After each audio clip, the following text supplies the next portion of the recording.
So I was first diagnosed with CLL, which is chronic lymphocytic leukemia, in January 2003, which is a form of blood cancer where basically your white cell count doesn't die, and it basically, when you get an infection, your white cell count just grows and grows and grows. I think it was about August, September time of 2002, my wife got some kind of infection. She was really down with it for about a week or two. And then after a week or two of her recovering that, I got one and got the same symptoms. And I went in and goes, Claire, I know you think I'm making too much of this, but I've got this weird rash on my stomach. So I lifted my top up and I just had these red marks all over us and stuff like that. And she thought, that doesn't sound right.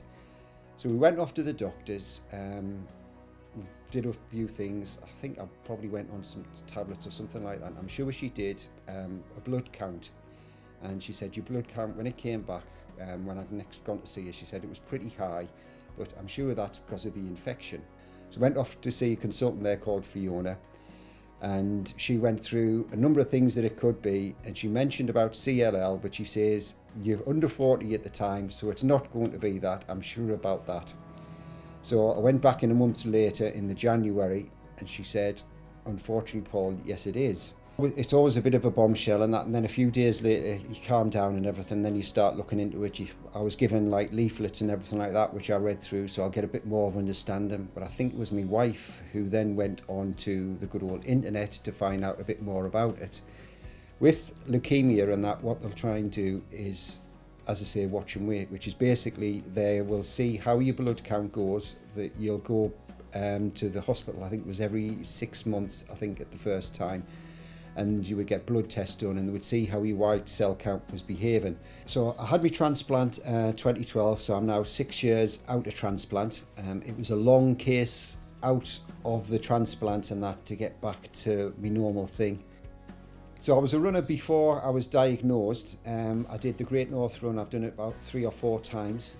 But getting back to me running was like a main thing, and just being able to do that again and go running, it's been like great.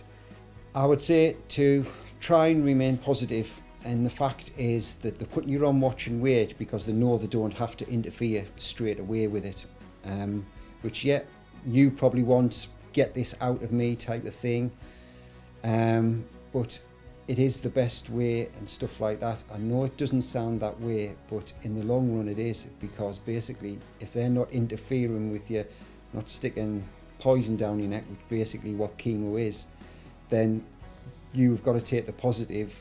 Fact is that you are in a position where you are, you're not completely 100% okay, but you're functioning and stuff like that. And I went through and I could still do my job, and you'll still be able to do your job and everything like that on watch and wait.